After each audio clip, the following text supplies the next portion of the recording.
Hi, you guys. Uh, Welcome. Now that we've been talking for half an hour, this is a little something I like to call accelerate your recurring revenue with marketing GPS. And we are going to dive into this topic right now because I think it's really important. I think it's really powerful, and I think it's going to blow your minds just a little bit. So, one thing that we talk about in all of the WordPress circles and groups and stuff when it comes to recurring revenue, what's the first thing that just about everybody talks about? It's care plans, right?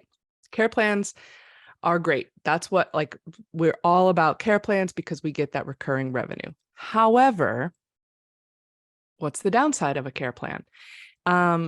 They are, what are you charging for them? 79 bucks, 99 bucks, 200 bucks, even whatever it is.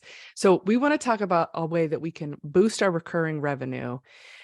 What if I told you that instead of 99 bucks a month, you could up that to say $5,000 a month per client?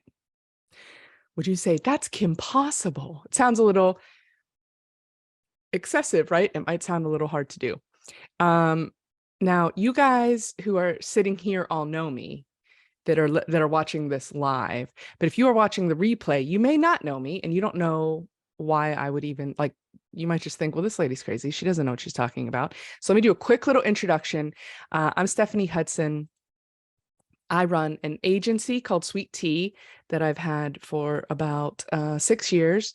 I run a company called FocusWP that helps agencies and solopreneurs to scale and grow their business by having a full agency staff that they can rent by the hour. I also have the group that we are representing here today, Focus on Your Biz, which is a great place you should visit. I'm on the weekly Divvy Chat podcast, and I happen to be besties with Bertha AI. So I'm in the space. I know what's up. And so now I'm going to talk about two problems. One is our problem, and the other one is the client's problem. So first up, our problem. We need to make more recurring revenue, right? So if we are going to think about recurring revenue, let's grab a number. And this is going to be a little bit arbitrary, but let's say, for kicks and giggles, that we want to set a goal to make $10,000 in monthly recurring revenue. I feel like this is kind of a dividing line a little bit. Like, if you're under that, this is a great goal. If you're over that, you're doing good. You pick your own number in your head and do the math coming up. Okay. So this is just a random one. It doesn't matter where you are. I'm just going to talk about this so that we can wrap our head around this program. Okay. So if you are going to do this with care plans, you need 101 care plans if you charge $99, right? What if you are going to build websites? That's 2 to 3 websites. If you're in the, 3 to 5K website range, you're looking at 2 to 3 websites. That doesn't sound so bad. Every month, sold and built. How many are you selling and building every single month to hit that revenue goal of 10,000? And of course, there can be a combination of these two. Okay, so this is our problem. We know it well. We don't need to go into great detail on this. We're all feeling this. So what's the client problem? The client problem is they need marketing, and when they're left to their own devices, it doesn't go well, right? Because all we're going to do is make the logo bigger and make everything pop, right? That's the client conundrum that we all find ourselves in. So they need marketing, and they know they need marketing at a certain level. And I'm going to help you to identify who these ideal people are. And once we get to this point, they're wondering, who do I hire? I just spoke with somebody a couple of weeks ago about this, and he said he's been having issues with his previous agency, and he's not having the growth that he wanted. So he needs marketing. So he was thinking of hiring a web developer. That's not going to solve his problem. That solves a problem, but that doesn't solve his marketing problem necessarily, right? So they don't know who to hire. And if it comes to them, they don't know how to manage the projects. So if they hire a worker bee, who's telling that worker bee what to do? And then they may be wary of big agencies. We all know how many clients we get that have had bad experiences with agencies in the past. So now we're going to combine these two problems and we're going to fix them both with one thing. And if anybody's playing along, you can count the Schitt's Creek GIFs in this, because I can't stop, won't stop with the Schitt's Creek GIFs because they're the best. So enter the marketing GPS program. So this is, for all intents and purposes, marketing GPS is, as it says here on the screen, a fractional CMO, fractional chief marketing officer, combined with a done-for-you marketing service. And I don't know if you're familiar with that fractional term. It's not used a ton in marketing, but it is used a lot, say, for example, a fractional CFO, where one person is the chief financial officer for several businesses, and he has a smaller percentage of his time spent at each of those companies, but he is an employee of the company. He is looking out for their best interests and all of that. So, but so they're benefiting from a C-suite level expertise without the high cost of that full-time salary and all of the other things that go along with it. And so what we're doing here is we're going to sort of fractionalize a chief marketing officer, a marketing manager, a marketing director, something like whatever level you are comfortable with your expertise. And we're going to combine it with actual implementation of some of the marketing things that they need to do, because direction isn't the only thing, right? They also need to have the things done. They need the blog posts to be written and published, and they need the social media campaigns, and they need all of their website run and all of that. So here's where we're going to go next. We're going to look at 7-figure businesses who are specifically looking to increase their revenue. Okay. So now we're going to figure out how we're going to get these clients. So again, who are we looking at? Businesses with $1 to $2 million in gross annual revenue. And this is not arbitrary. I did a ton of research on this to come up with where might be the sweet spot for this offer. And I created a budget calculator on my agency site. I know in the group we've talked about various kind of lead magnets and interactive things and quizzes and so forth. Calculators are a great one. And this one is really useful because it's something that people are interested in, but also it's a great sales tool because of the numbers and the results of the actual quiz.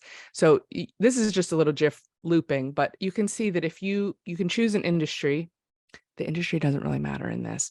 It just makes them feel like it does.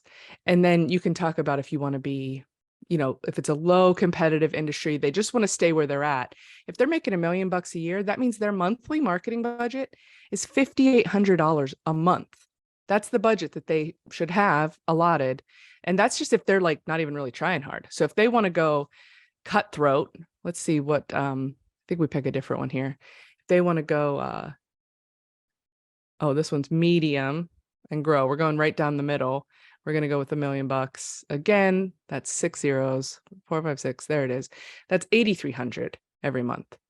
Okay. And then if we want to get even more carried away and go full tilt, we want to go ham, $10,000 a month.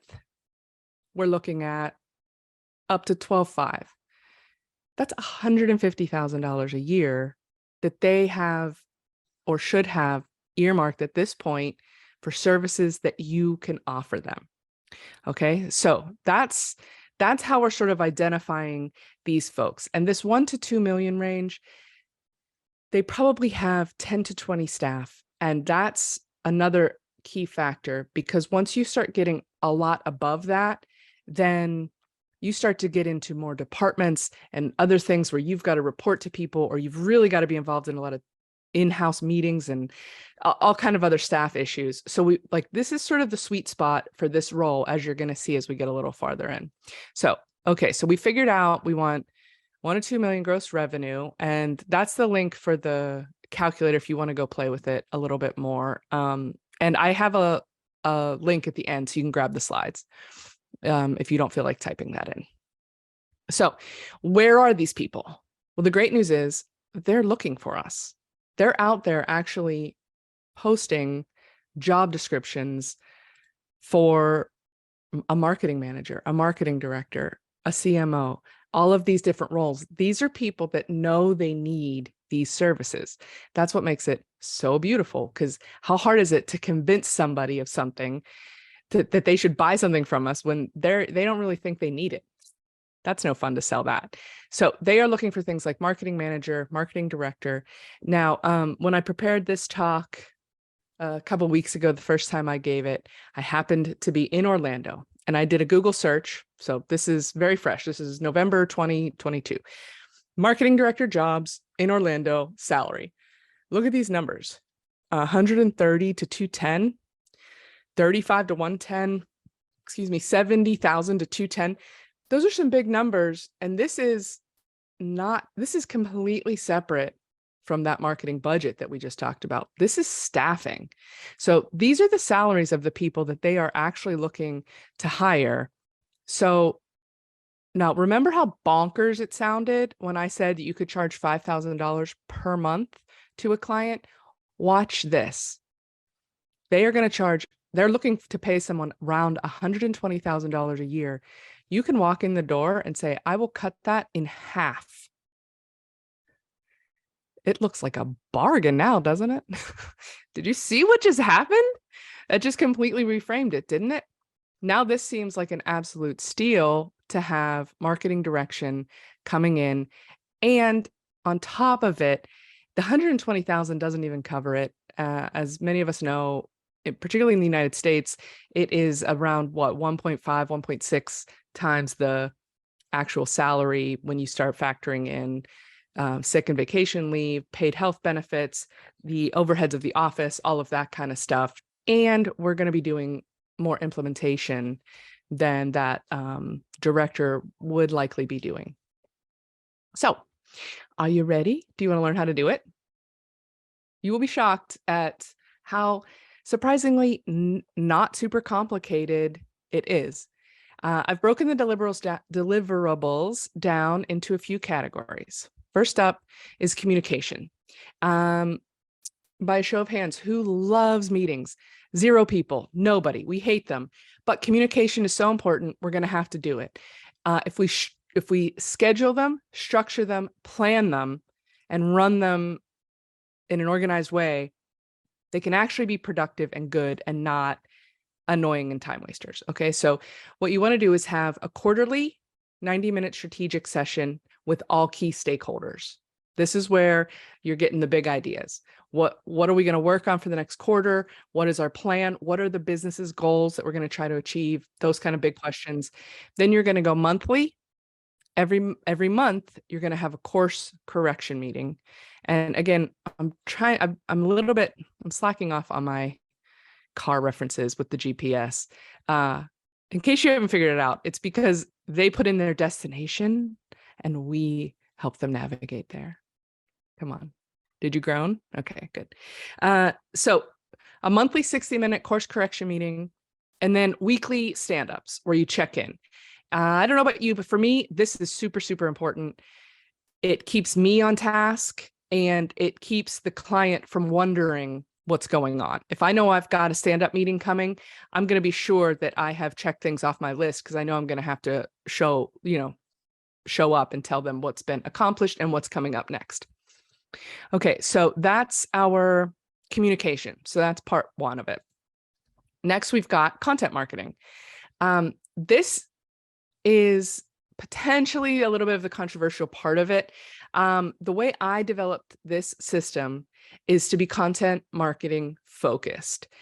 There is a reason for that. It's because this is something that most businesses that are trying to get more organic traffic, trying to get recognition, trying to get more sales, more customers, this will benefit most customers, most of the people in this target niche. Not all of them. There's tons of specific and unique other marketing tactics that can be done.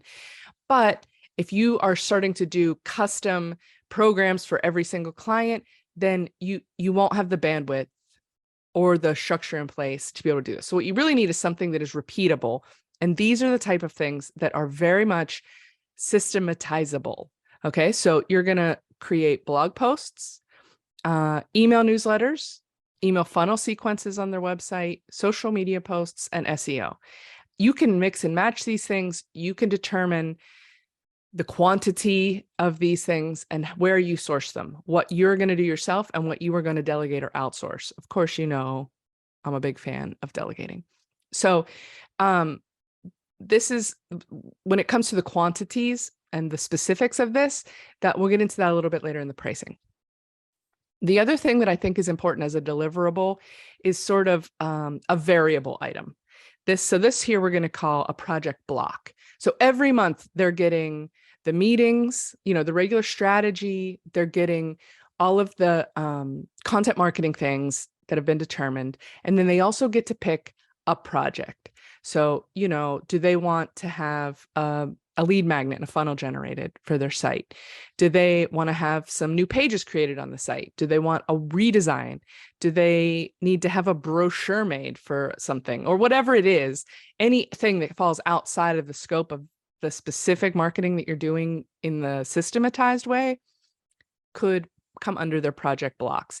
And what I sort of classify, I don't say this to them, but this, like the pricing of this, if you can think of whatever your monthly price is. So if you're at $5,000, think of what would be about a quarter of that. What would you charge $1,250 for?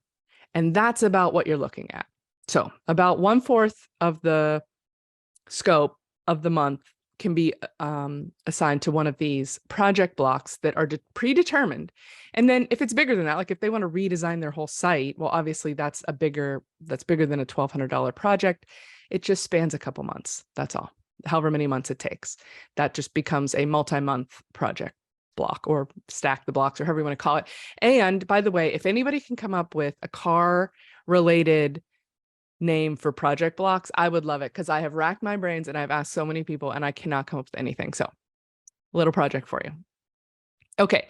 The final thing that we want to make sure that we are delivering to the clients are metrics, because if we don't show metrics, like we can put out as many pretty pictures as we want all over the internet, but if we're not showing them that it's making them money, that it is giving them a return on their investment, whatever their return is, if they want more leads in their email database, if they want more dollars in their, whatever their particular R is in that ROI, we want to make sure that we're delivering it. So we want to show a monthly report to show where we are on the route and where we're headed, like how much progress we have made. So here are our 4 deliverable categories, just as a review. So it involves communication, content marketing, the project blocks, and then metrics or reporting. Now, what's the burning question? What's everybody want to know? How much you charge? How can you do this? So simply, if you were to charge, say, $5,000 a month for something like this, my recommendation is to build in 30% profit, which is in this case, $1,500. And then it is up to you to determine if you DIY or you delegate. So if you are going to take this all on in-house, think about the cost factor in the time that it's going to take you. How long will it take you to write X number of blog posts? Can you deliver $5,000 worth of value? And how much will it cost you? How much will it cost you in your time?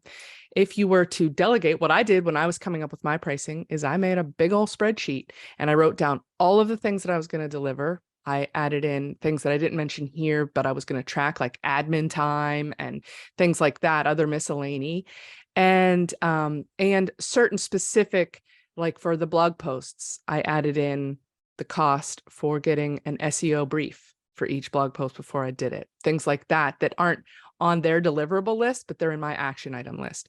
And I just broke down the costs of all of those. And I looked at how much can I mark those up and charge? Can I give them a reasonable set of deliverables that will actually move the needle for them? At what price point? And then you can work backwards too. Say like, okay, well, that's a little higher. That's a little low. I need to adjust the deliverables, or maybe I outsource this, or I take this in-house. So to make this work for you, you have to run the numbers yourself. And I know we joked about it before. Nobody likes maths, or math, whichever way you say it. But if you can get in there and just take a short amount of time, and 1 hour, and run some numbers, just make a list of the things that you would include and run these numbers, you can start to see how you can massage it and you can put these pieces together to create a really, really cohesive and beneficial product. Couple words of caution. I don't have a slide for it. I'm just going to go to my end slide. Here's the link for the group, focuswp.co/GPS-FOYB, which on the surface makes no sense, but it's marketing GPS and it's the focus on your biz group. So if you go there, there is you can download my slides, and because it's the cool thing to do, I'm also going to do a course on this. And so I have it up for pre-sale right now, and you guys can get 50% off of the pre-sale. So if you're interested in like the deep dive, which will have everything, like the pricing charts and the sales page and the emails and the, all of the things that I use to fulfill it as well. It'll have a ton of resources and things like that if you don't want to start from scratch. So that'll all be in the course. And if you sell one, you make so many back. But okay, so the word of caution is be careful I know there's a lot of, like, I love to delegate and I like to have a team. I know that a lot of you are lone wolves. You like to just be a one-man shop and you like to have your hands in everything. That's totally fine. My word of caution is that because these are high ticket customers, how many of those can you actually handle yourself? 2? 3, maybe just 1. It depends on what your workload is and what else you have going on. If you only have 1 of these and you're relying on that money and whatever other residuals you have, maybe your care plans and stuff, what happens if you lose that 1 customer? You could do nothing wrong and lose the customer. It's not even a matter of you making a mistake. So use caution. That's why I encourage delegating or partnering with somebody else on some of these, because that way, if you could take on 3, 4, 5, 6, 7, even if you could take on more of these projects, then you get to a little bit more of a stable place, and it's each client then becomes a smaller and smaller percentage of your total monthly revenue, so that you are a little bit more protected. Oh, that reminded me of one final thing I was going to say. And now where did it go? What was I talking about? If you were gonna, I don't know. That's a terrible ending to this talk. I totally lost my last thought on the very end. But anyway, if you guys are interested, you can just go check out the slides if you want to review the notes on the list of deliverables and things like that I do. And I see that there are a ton of comments in the chat. Has anybody been monitoring them for me? Does anyone want to share what we've got? Is there any questions? Anybody like to ask a question? No questions. That's fine. Yeah. Come on, James. I have a question, Stephanie. Sure. Yeah. Sure. Clarification on the blocks, Yes. what that actually entailed. So I view a project block as something like, okay, so again, if I'm charging $5K a month, so it's a quarter of that. So something that I would typically charge about $12.50 for would be an example of a project block. So let's say someone says, we would like to create a lead magnet. We'd like to have one written and designed, and then we want a little funnel on the site. So there's like a landing page, delivery page, thank you page kind of a thing. We want just a basic funnel and that might be a project block that they could have done in 1 month. They may say, we would like to add a blog to our website. We have a half a dozen articles we've already read. Could you create a blog section, design it, style it, build it, and then upload these posts to it? That will be something that will be right around that price point, maybe a little under, something like that. So something right around there. You don't put price tags on them. You just sort of, they're open to it. So some months it might go a little over, some months like go a little under. That's how I view this. And it just helps me to keep it in check if I in my mind think of it as about a quarter of the scope of the entire month. Does that clarify? Absolutely. Thank you. And when you're doing these blocks? Is the idea of the blocks so that you keep everything fresh, and also you've already been, when do you start them? 3 months in, when you've done all your learning curve, you've had all your meetings with your people, you know them pretty well, and then it's a kind of a bonus of working with you, or can you just exclude the blocks? What's the point of giving yourself extra work if you don't need to, or is it just to keep everything fresh? It's not extra work. It's that at least not in my mind, it's part of the work. If somebody is going to market their business, they're like, as important as content marketing is, it's not the only thing. So if you are sending out emails to have people visit your site, what if that site has issues? What if it needs stuff fixed? What if you need a new landing page for a little promo you're doing or whatever? It's just the extra things that kind of go along with that are going to be necessary anyway. You know, if there, or whatever other supporting elements you can do to bolster, reinforce, or enhance, accelerate, if you will, the content marketing that's happening. I mean, how many times have you been like, oh, I'm going to send these emails out, and then you go back, you're writing your email and you're like, oh, wait, I wanted to change the picture on that landing page before I go and send it out. Or, oh, I'm going to do this last minute thing. I want to send out a little deal. I got to go in and create a coupon code, or I got to do this. You know, like there's always little extra bitty things that you're going to want to do in the middle of all of this. So if you don't make room for it, then it's going to go to somebody else for starters, or it's going to just, you're going to end up doing it anyway and not really getting compensated fairly for it. So Sure, I just build it in from the beginning. It's a sticky methodology as well, wouldn't you say? That it makes you sticky. Oh, I'm super helpful then. Yeah. I'm real handy to have around at that point, because they can come to me for like, yeah, we're doing their content marketing, but they can also come to me for a bunch of other stuff. Like, Sure. what if we're doing these things and they're like, we're using MailChimp, but it's costing us a fortune. We'd like to switch over to Groundhog, Constant Contact, whatever it is, you know, that could be a project block. Like, let's export all your contacts. Let's go import them over there. You know, like that's just another service that you can offer that is related to all of the stuff that you're already doing. Did that answer your question, Andrew? Definitely, yeah, thanks. Okay. Stacy says in the chat she has a question. Would you like to ask it verbally, Stacy? Yeah, so I think this is awesome. For me, I'm somewhat new to web design. I work full time and I do web design on the side.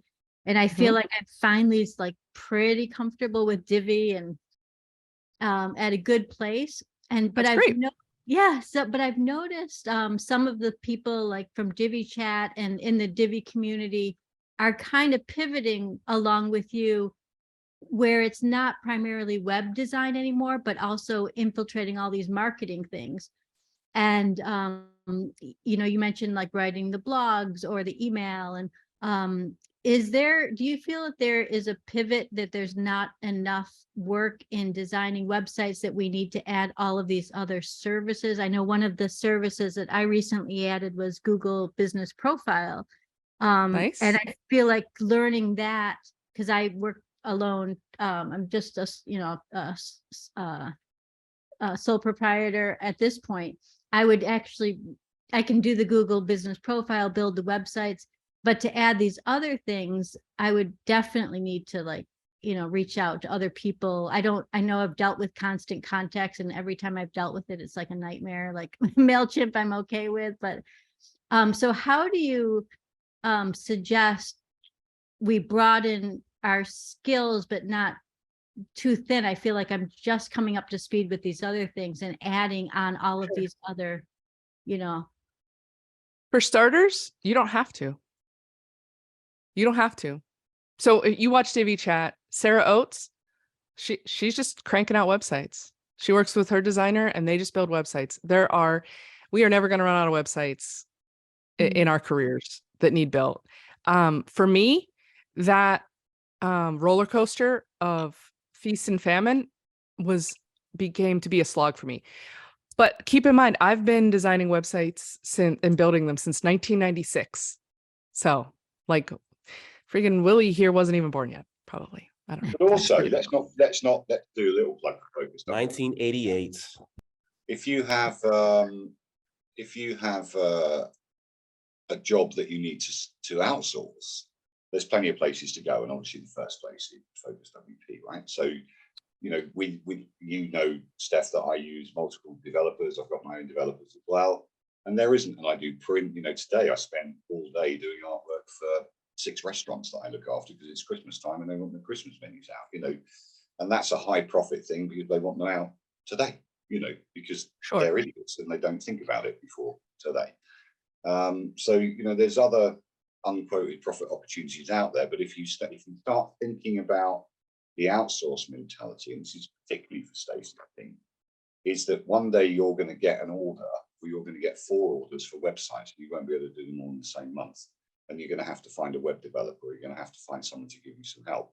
And that kind of necessity is the whatever of the whatever, but you know, you'll suddenly find that you'll learn how to outsource, and one of the best places to go is FocusWP. So, thank you, Andrew. The key of that there was that the whatever is the whatever, I think, is the point we all want to take home. Yeah. Right. And so basically, Stacey, if you want to learn other things, you can. I love the idea of saying like, hey, let me build you this cool website, and that costs you money. But what if I could then turn that into a machine that makes you money? What if the amount of money that your customers spend to build and maintain a website was just an investment? Like, it really was an investment that had a clear ROI. It's just so much easier to sell, and it's more revenue per customer for you, which is less lead gen, less sales, less everything, once you start to get some packages and some things in place. Now, if you want to go out and learn how to do all that stuff, and go for it. But like Andrew said, there's experts in everything. And if you don't know how FocusWP works, we have a whole agency team so that you can come in, and for between $60 and $79, whichever, depending on how many hours you get, you can rent the whole team, and you just send in tickets. So there are folks, for example, who are designers and they don't feel comfortable with the code. So they'll design a website and then just outsource or delegate the development to us. Or they'll do some development, they'll build a site, and then when they run into something sticky or complicated, they'll just outsource that bit. So you can do things like that. You can also have, like, say you don't want to do copywriting. You can either outsource to FocusWP copywriters, or you could get Bertha AI and do something like that, where you're using an AI to help you with stuff, you know, so you don't have to be the one lifting all the heavy things. It's a mindset, and it's a personal decision how you want to structure your own business and your own life. That's really what's so cool about being a business owner and an entrepreneur. I love talking about this kind of stuff too. So if you want to continue this conversation, we certainly can later. I'm going to see if did that help at all, Stace? No, absolutely. And FocusWP does stuff beyond Divi then. Of course, yeah. Yeah, we have developers, designers, copywriters, SEO gurus, video editors, and VAs. So we've got everybody in there. So no, it's awesome. And I can definitely see how this approach, like this goal-focused approach, which is inclusive of other items like the marketing and the content writing, because that's the biggest stickler, is getting people that I deal with always want to write their own content, and then boom, you know, drags on and they never get it done. I end up writing it for them.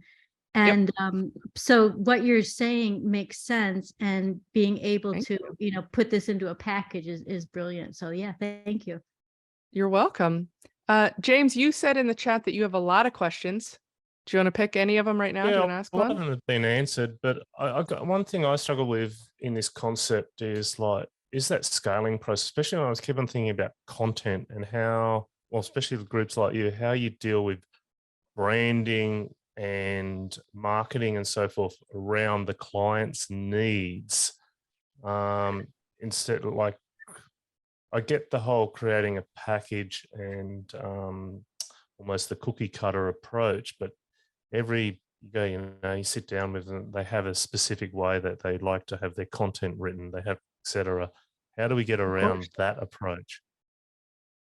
You use professional copywriters, or you, Yeah. But how you I know, like, or, yeah, or use something like Bertha and use professional editors or something like that. I mean, that's a conundrum that is not unique to this system by any yeah, means.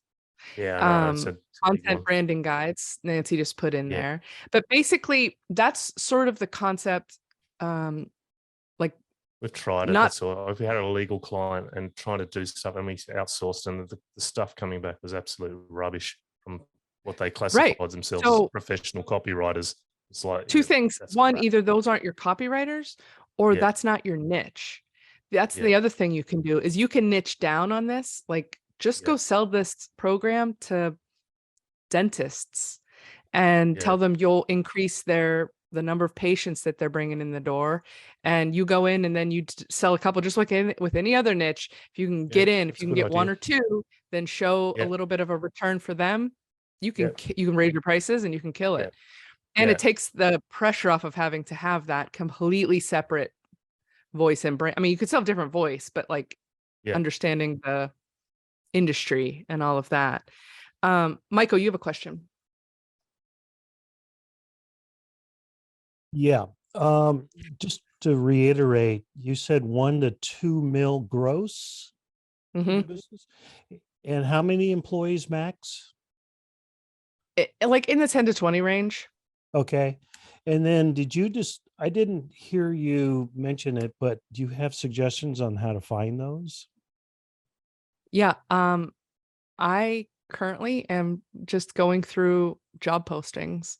And if you go on LinkedIn and search for marketing managers, even with a free LinkedIn account, you can search for certain titles.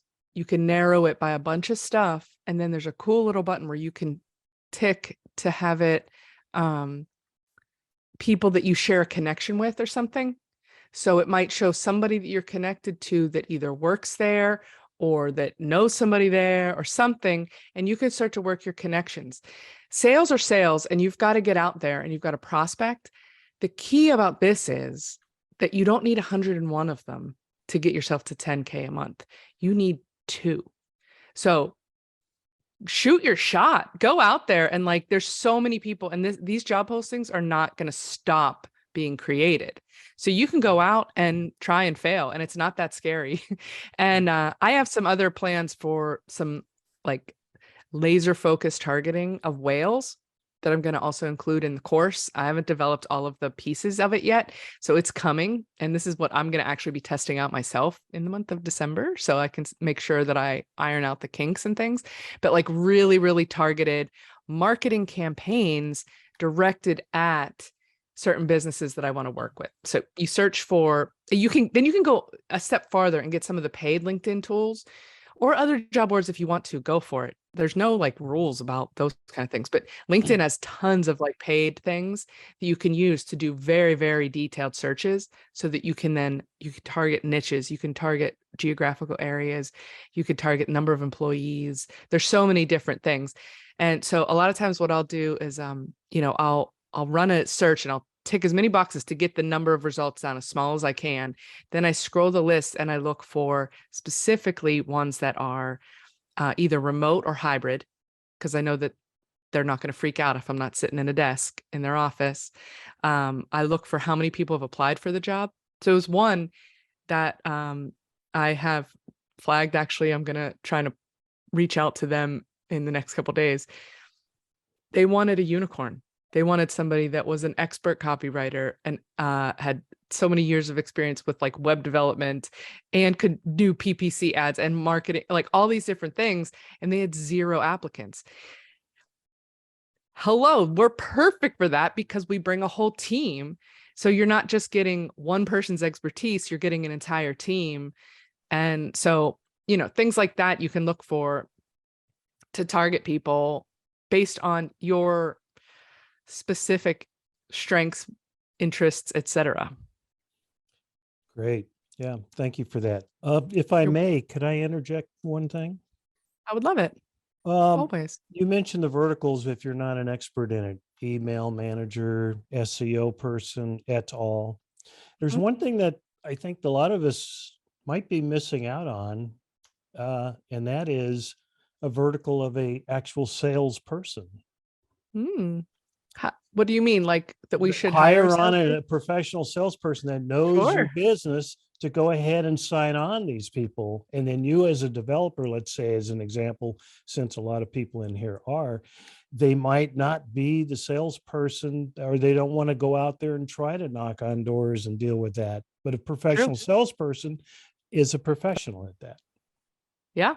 And when we get to a point where we have a system like this, it's not, it's so different than going to, a local boutique and trying to ascertain their specific web and marketing needs and creating a bespoke package for them.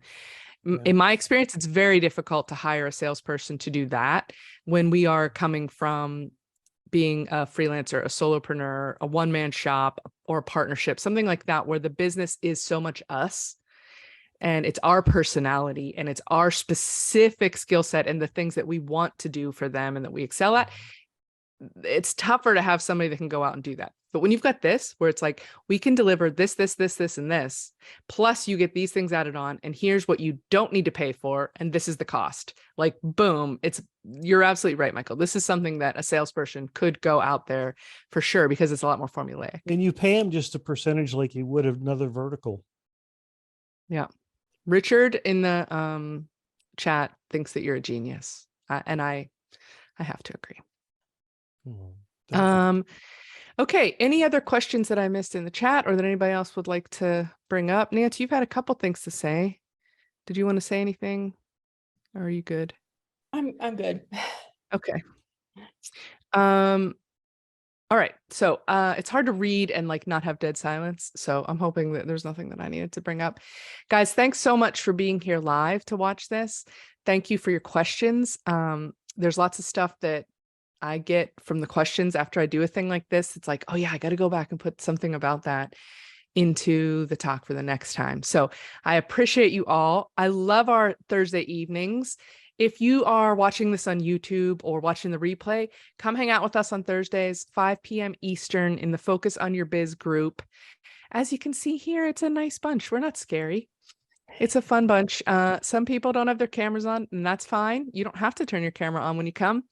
You don't even have to say anything, but we like it if you say hi at least. Anyway, thanks so much for being here. Head over, let me stop the share for a minute. And if you head over to focuswp.co/gps.foyb, it rolls off the tongue, doesn't it, you guys? Head over there. You can grab the slides. And if you have any other questions, leave a comment wherever you're watching this. Tag me on social. You can find me. I'm out there. All right. Thanks, everybody. I'm going to stop the recording, but if you're here, don't leave yet.